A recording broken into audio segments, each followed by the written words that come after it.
नमस्कार विद्यार्थी मित्रांनो, इयत्ता 9वी विषय गणित भाग 2 मध्ये या आधीच्या व्हिडिओमध्ये आपण प्रकरण क्रमांक 3 वर्तुळ हा पाठ पूर्ण केलेला आहे। आजच्या व्हिडिओमध्ये आपण गणित भाग 2 मधीलच प्रकरण क्रमांक 4 भौमितिक रचना या पाठाचा अभ्यास करणार आहोत। यामध्ये आजचा आपला उपघटक आहे उजळणी। उजळणीमध्ये आपण इयत्ता 9वी पर्यंत तुम्ही ज्या काही भौमितिक संकल्पनांचा अभ्यास केलेला आहात किंवा भौमितिक रचना अभ्यासलेल्या आहात त्यातल्या काही भौमितिक रचनांची उजळणी आता आपण करणार आहोत की या रचनांचा उपयोग तुम्हाला इयत्ता 10वी मधील भौमितिक रचना करण्यासाठी होणार आहे। तर चला तर मग आपण या काही भौमितिक रचनांची उजळणी करूया। पहिली रचना तुम्ही अभ्यासला होता बघा, दिलेल्या रेषेला तिच्या रेषेबाहेरील बिंदूतून समांतर रेषा काढणे। आता हे खूप सोपं आहे बघा। आता दिलेली रेषा, तर मी एक रेषा काढून घेते इथे पट्टीच्या सहाय्याने। या रेषेला नाव दिलं मी एल। आता काय म्हटलंय, रेषेबाहेरील बिंदूतून या रेषेला पी हा रेषेबाहेरील बिंदू आहे, त्याला काय करायचं, पी या बिंदूतून समांतर रेषा काढायची। आता याच्यामध्ये बघा गुण्याच्या सहाय्याने पण तुम्ही काढू शकताय किंवा पट्टीच्या सहाय्याने सुद्धा काढू शकता। आता इथं बघा साधारणतः जी रेषा असते पी बिंदूतून जर तुम्ही खाली काढली तर ही बरोबर कशी आली पाहिजे, लंब आली पाहिजे, म्हणजे 90 अंशाचा कोन तयार झाला पाहिजे।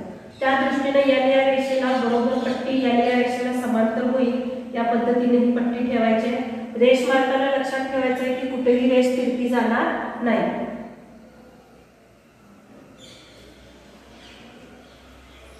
अशा पद्धतीने या रेषेला एम ही समांतर रेषा आपण काढलेली आहे जे पी बिंदूतून जाते, म्हणजे रेषा एल ला पी या रेषेबाहेरील बिंदूतून एम ही समांतर रेषा काढलेली आहे। फक्त ही रेषा काढताना लक्षात काय ठेवायचं आहे की बरोबर समांतर आली पाहिजे, तिरपी असायला नको, कारण त्यांच्या पी मधून जर खाली मी लंब टाकला तर तो बरोबर 90 अंशाचा व्हायला पाहिजे, म्हणजे रेषा तिरपी असायला नको। या पद्धतीने ही आता पहिली रचना आपण केलेली आहे। तर आणखीन एक दुसरी रचना आपण पाहूया, दिलेल्या रेषाखंडाचा लंबदुभाजक काढणे।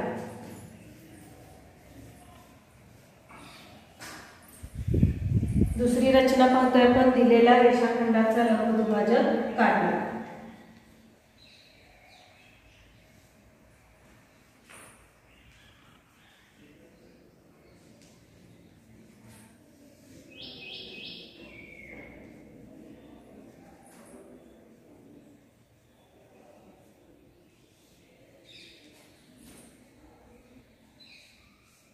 दिलेल्या रेषाखंडाचा लंबदुभाजक काढणे।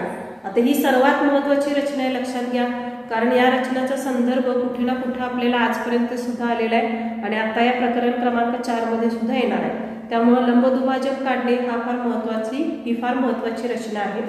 तर आता बघा एक रेषाखंड काढून घेते मी,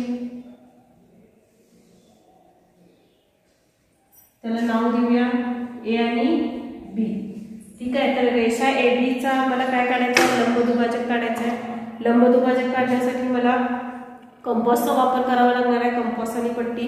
तर लक्षात ठेवा भौमितिक रचना करण्यासाठी तुमच्या कंपासमध्ये सगळे साहित्य जितके ॲक्युरेट असतील, सुस्थितीत असतील, तितकं तुम्हाला भौमितिक रचना उत्तमरित्या करता येईल। तर आता बघा काय करायचं आहे, ए बी या रेषाखंडाचं लंबदुभाजक काढायचं आहे। यासाठी कर्कटचा एक टोक ए बिंदूवरती ठेवायचा आहे आणि साधारणतः ए बीच्या निम्म्यापेक्षा जास्त अंतर कंपासमध्ये घ्यायचं आहे। हे निम्म्यापेक्षा जास्त अंतर घेतल्यानंतर त्या रेषाखंडाच्या वरच्या बाजूला आणि खालील बाजूला काय करायचं आहे, चाप ओढायचे आहे।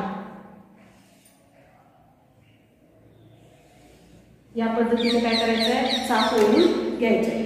आता जिथं त्या चापेचा छेदनबिंदू मिळतो तो बिंदू काय करायचा आहे, जोडून घ्यायचा आहे।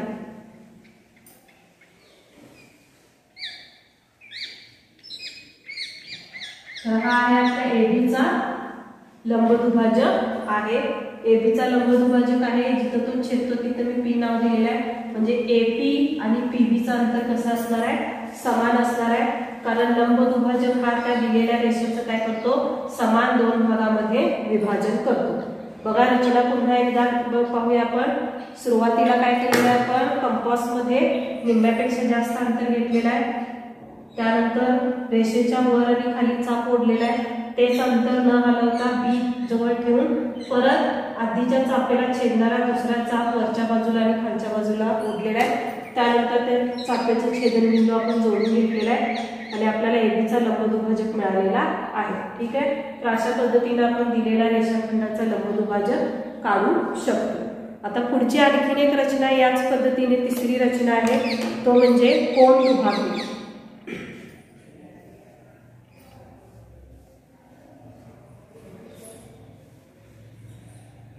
तिसरी रचना घेतोय आपण, दिलेला कोन दुभागणी.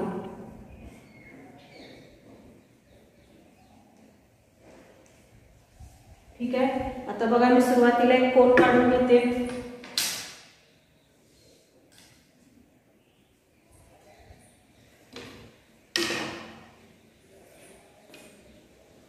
ठीक आहे, 60 अंशाचा मी कोन काढून घेतलेला आहे.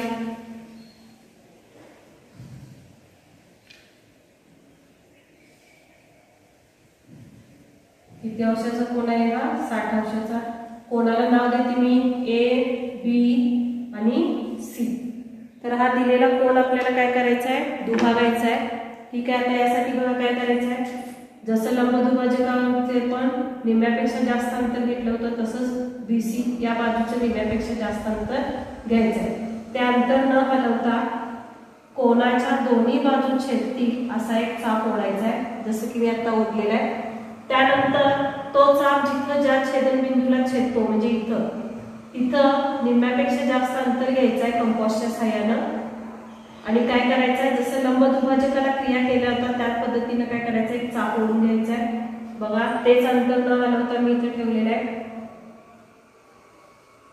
ठीक आहे, आता त्या चापेचा एक छेदनबिंदू मिळालेला आहे, तो छेदनबिंदू आपण काय करायचा आहे, जोडून घ्यायचा आहे.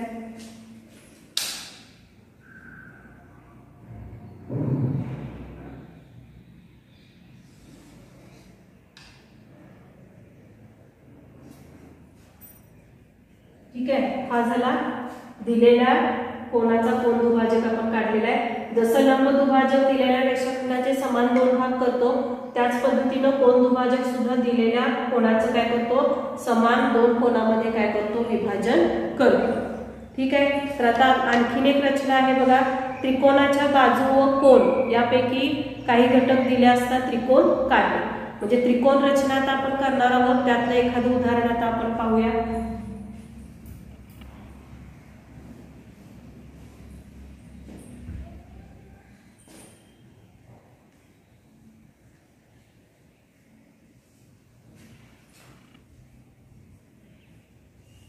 त्रिकोण रचना बघा विद्यार्थी मित्रांनो, इयत्ता 8वी मध्ये तुम्ही त्रिकोण रचना शिकलेला की ज्याच्यामध्ये तिन्ही बाजू दिल्या असता आपण त्रिकोण काढू शकतो, किंवा दोन कोन आणि एक बाजू दिल्या असता आपण त्रिकोण काढू शकतो. म्हणजे त्रिकोणाच्या कोणत्याही 3 घटक दिले असतील तर आपण काय करू शकतो, त्या त्रिकोणाची रचना करू शकतो. आता त्रिकोणाच्या तिन्ही बाजू दिल्या असतील तर कशा पद्धतीने रचना करता येते बघा. आता मी एक कच्ची आकृती काढून घेते, ए, बी आणि सी. समजा आता ए बी 3 सेंटीमीटर आहे, बी सी 4 सेंटीमीटर आहे आणि ए सी 5 सेंटीमीटर आहे. तिन्ही बाजू दिलेल्या आहेत. तर यावरून मला हा काय करायचा आहे, त्रिकोण काढून घ्यायचा आहे. तर बघा पट्टीच्या सहाय्याने सुरुवातीला मी काय करणार, 3 सेंटीमीटरचा बी सी काढून घेणार.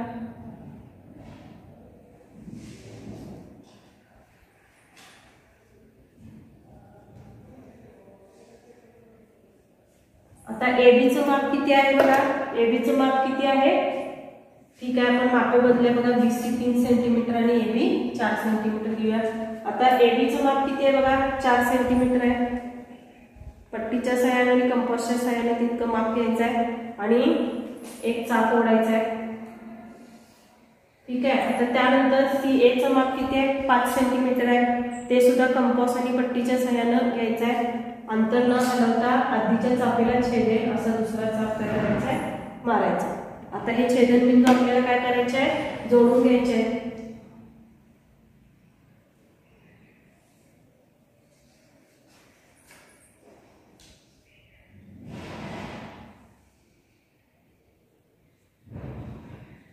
आता इथं आपल्याला बिंदू मिळाला हा आहे 4 सेंटीमीटर आणि हा आहे 5 सेंटीमीटर. ठीक आहे, म्हणजे त्रिकोणाच्या तिन्ही बाजू दिल्या असतात या पद्धतीने आपण काय करू शकतो, त्रिकोण रचना करू शकतो.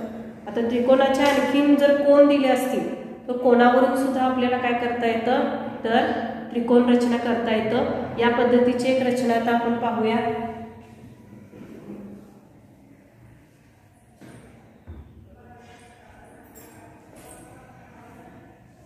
बघा, मला त्रिकोण ABC काढायचा आहे.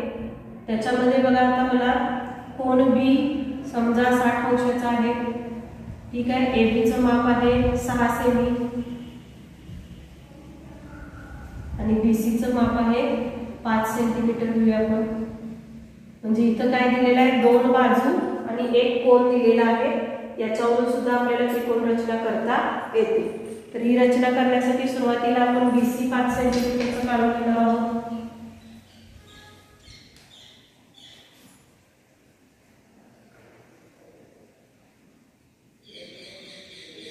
त्यानंतर बघा कोन B किती मापाचा आहे, 60 अंशाचा आहे. त्यामुळे कोन B वरती कोन मापक ठेवून काय करायचं आहे, 60 अंशाचं माप घ्यायचं आहे, तिथं खूण करायचं आहे. आता कोन मापक पकडताना लक्षात ठेवा, कोन मापकाच्या आडवी जी रेष असते ती तुम्ही काढलेल्या रेषाखंडाला जुळायला पाहिजे.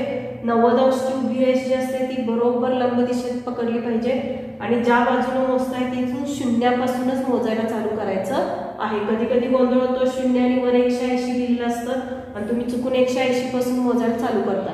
तर जिथून मोजताय तिथून शून्यापासून मोजायचं आहे. जसं की 0, 10, 20, 30, 40, 50, 60.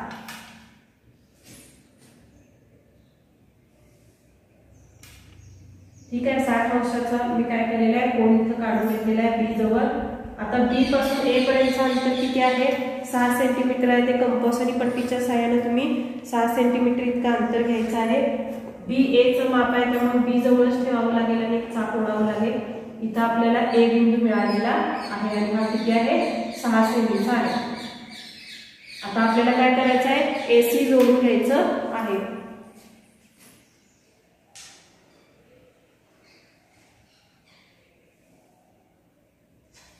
ठीक आहे, आपण AC जोडून घेतलेलं आहे. तर विद्यार्थी मित्रांनो, ह्या काही त्रिकोण रचना होत्या. जसे की त्रिकोणाच्या तिन्ही बाजू दिल्या असता त्रिकोण रचना करता येतं. त्रिकोणाच्या 2 बाजू आणि त्यांनी समाविष्ट केलेला कोन दिला असता त्रिकोण रचना करता येतं. किंवा 2 कोन आणि त्यांनी समाविष्ट केलेली बाजू दिली असते सुद्धा त्रिकोण रचना करता येतं. हे सर्व रचना तुम्ही या आधीच्या इयत्तांमध्ये अभ्यासलेला आहात, ज्याची आपण आता काय करत आहोत, उजळणी करत आहोत. चला तर आता आपण आणखीन काही रचनांचा अभ्यास करूया.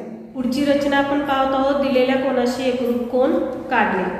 तर आता इथं बघा काय करणार आहोत आपण, सुरुवातीला मी एक कोन काढून घेणार आहे. ठीक आहे, तर आता या कोनामध्ये बघा मी सुरुवातीला काय करणार आहे, वेगळ्या पद्धतीची रचना करून घेणार आहे. एक किरण काढलेला आहे, त्याच्यामध्ये निम्म्यापेक्षा जास्त अंतर मी घेतलेलं आहे आणि त्याच्यावरून एक काय केलेलं, एक चाप ओढून घेतले. ठीक आहे, आता तो चाप ज्या किरणला जिथं ज्या छेदनबिंदूमध्ये छेदतो तिथं मी एक काय केलेला आहे, तो टोक ठेवलेला आहे आणि आता तेच माप न हलवता मी काय केलेलं आहे, दुसरा एक चाप काय केलेला आहे, ओढलेला आहे. आता आपल्याला आणखीन एक छेदनबिंदू मिळत आहे, तो छेदनबिंदू आपण जोडून घेणार आहोत.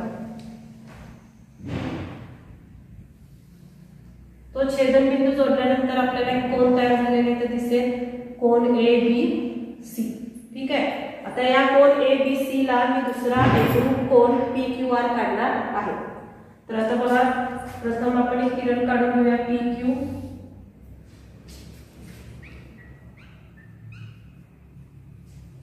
ठीक आहे, आता या आधी आपण जितकं अंतर घेतलं होतं तितकंच अंतर घेणार आहोत. BC ला चाप ओढण्यासाठी मी किती अंतर घेतलं होतं बघा, तेवढंच अंतर मी घेतलेलं आहे. आता न हलवता ते P बिंदूवरती ठेवायचं आहे आणि एक मोठा चाप ओढून घ्यायचा आहे. ठीक आहे, त्यानंतर पुढे बघा तेच अंतर पुन्हा एकदा मी खात्री करते तितकंच आहे का, तेच अंतर न हलवता मी इथं ठेवलेलं आहे आणि दुसरा चाप ओढलेला आहे. आता तो छेदनबिंदू काय करायचा आहे, जोडून घ्यायचा आहे.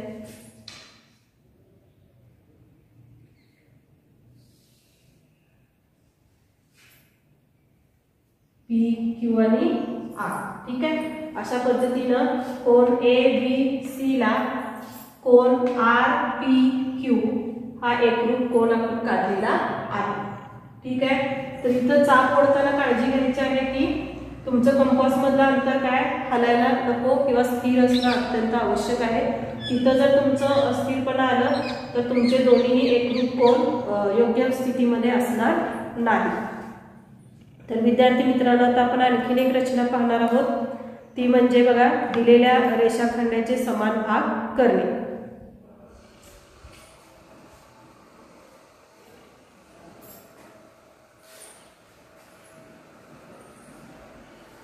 बघा पुढचा भाग आहे दिलेल्या रेषाखंडाचे समान भाग करणे।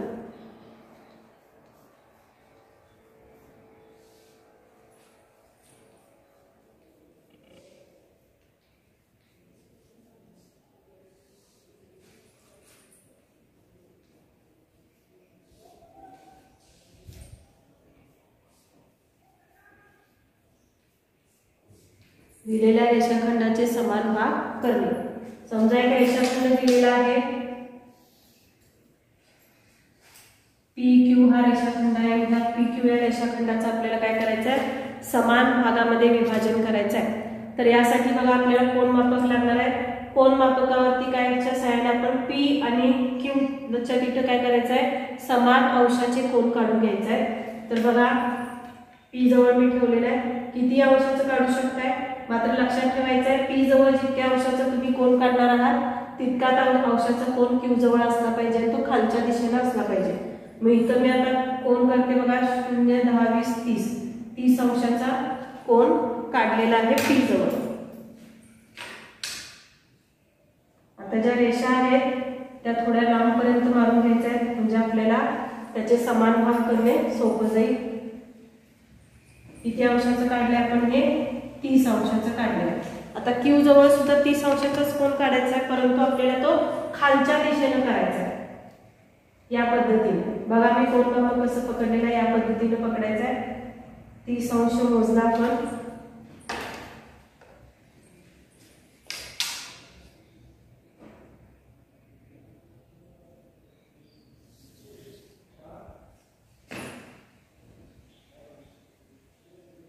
किती आलेलं आहे, 30 अंश। बघा लक्षात आलं का तुम्हाला, P जवळ 30 अंशाचा कोन केला आणि Q जवळ पण 30 अंशाचा कोन केला, मात्र तो खालच्या दिशेनं केलेला आहे।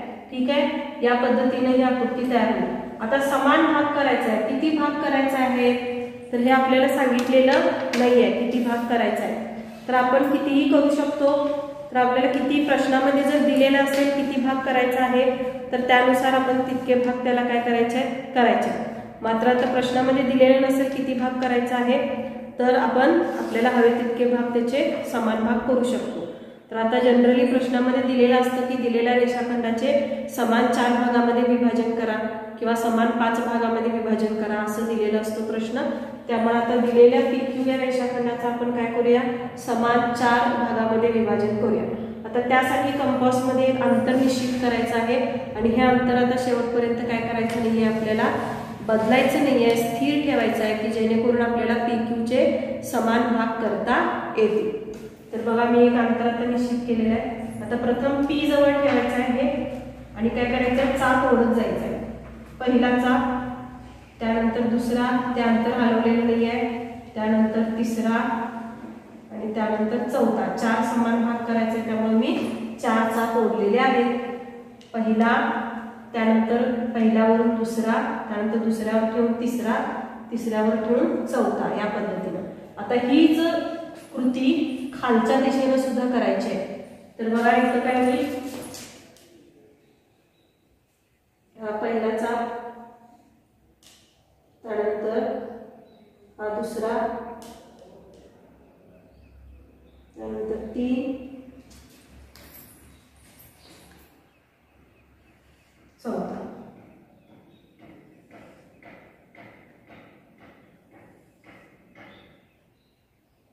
ठीक आहे, आता ह्या सर्व कृतीमध्ये लक्षात ठेवा आपण कुठेही कंपास मधलं माप बदललेलं नाहीये, स्थिर ठेवलेलं आहे। ठीक आहे, 4 भाग करायचे आहेत, त्यानुसार आपण 4 चाप ओढलेले आहे। आता पुढची महत्त्वाची कृती आहे की तुम्ही त्या रेषा जोडताना कुठून कसं जोडणार आहात। तर आता याला नावं देऊया सुरुवातीला आपण याला P1, P2, P3 आणि P4. ठीक आहे. आता याच पद्धतीने खाली सुद्धा नावं द्यायची आहेत. इथून आपण भाग केलेला आहे Q1, Q2, Q3 आणि Q4. ठीक आहे. आता लक्षात हे बिंदू लक्षात ठेवायचे आहे म्हणजे जोडायचं लक्षात राहील. P1 ला Q4 जोडायचं आहे आणि Q1 ला P4 जोडला गेला पाहिजे म्हणजे चुकत नाही. तर बघा आता आपण जोडत चाललेलो आहोत. P पासून Q1 जोडायचा आहे. हा पहिला भाग झाला आपला. त्यानंतर हा दुसरा, 3, 4 आणि हा 5. ठीक आहे. या पद्धतीने ही आकृती आलेली आहे. बघा P आणि Q4 जोडला गेला पाहिजे आणि त्यानंतर बाकी इथं जर चुकला तर पुढे रेषा जोडायच्या चुकतात. इथला P आणि इथला शेवटचा Q4 हा बिंदू प्रथम जोडायचा आणि त्यानुसार सगळे रेष काय करत जायचे, जोडायचे. त्यानुसार आता समान 1, 2, 3, 4 हे चारही भाग कसे झालेले आहेत, समान झालेले आहेत. ठीक आहे. बघा विद्यार्थी मित्रांनो, मी कृती परत सांगते. सुरुवातीला PQ या रेषाखंडाचे आपल्याला 4 समान भागामध्ये विभाजन करायचं आहे. त्यानुसार P वरती मी 30 अंशाचा कोन वरच्या दिशेने केला आणि Q वरती 30 अंशाचा कोन खालच्या दिशेने केला. हे जे माप आहे ते तुम्ही कुठलेही घेऊ शकता. त्यानंतर कंपासमध्ये एक विशिष्ट अंतर घेऊन P या किरणाचं काय केलं, समान 4 भागामध्ये विभाजन केलं. तसंच Qचं पण समान 4 भागामध्ये विभाजन केलं आणि त्यानुसार हे सगळे काय केले, रेषा आपण जोडून घेतलेले आहेत. तर अशा पद्धतीने आपण दिलेल्या रेषाखंडाचे प्रश्नामध्ये ज्या पद्धतीने सांगितलेले आहे तितक्या समान भागामध्ये आपण काय करू शकतो, त्याचं विभाजन करू शकतो. विद्यार्थी मित्रांनो, अशा पद्धतीने आज आपण भौमितिक रचनामध्ये मागील इयत्तांमधील काही भौमितिक रचनांची उजळणी केलेली आहे. यामध्ये आज आपण पहिली रचना पाहिली, दिलेल्या रेषेला तिच्या बाहेरील बिंदूतून समांतर रेषा काढणे. दुसरी रचना पाहिली आपण, दिलेल्या रेषाखंडाचा लंबदुभाजक काढणे. तिसरी रचना पाहिली आपण, दिलेला कोन दुभागणे. त्यानंतर त्रिकोण रचनेमध्ये आपण एकूण 2 रचना पाहिल्या. त्रिकोणाच्या तिन्ही बाजू दिल्या असता त्रिकोण काढणे आणि त्रिकोणाच्या 2 बाजू व त्यांनी समाविष्ट कोन दिला असेल तर त्रिकोण रचना काढणे. अशा 2 प्रकारच्या रचना आपण पाहिल्या. त्यानंतर दिलेल्या कोनाला एकरूप कोन काढणे ही देखील रचना आपण अभ्यासली. त्यानंतर दिलेल्या रेषाखंडाचे समान भागामध्ये, दिलेल्या समान भागामध्ये विभाजन करणे इत्यादी रचना आज आपण अभ्यासलेले आहेत. तर या सर्व रचनांचा सराव तुम्ही घरी वहीमध्ये करायचा आहे, कारण या रचना आवश्यक आहेत. या रचना जर तुम्हाला तंतोतंत जमल्या तर तुम्हाला पुढील भौमितिक रचना करता येणार आहेत. तर ह्या सर्वच रचनांचा तुम्ही पुन्हा एकदा सराव करायचा आहे वहीमध्ये. तर विद्यार्थी मित्रांनो, आजच्या व्हिडिओमध्ये आपण इथेच थांबत आहोत. पुन्हा भेटूया पुढील घटकासह. धन्यवाद.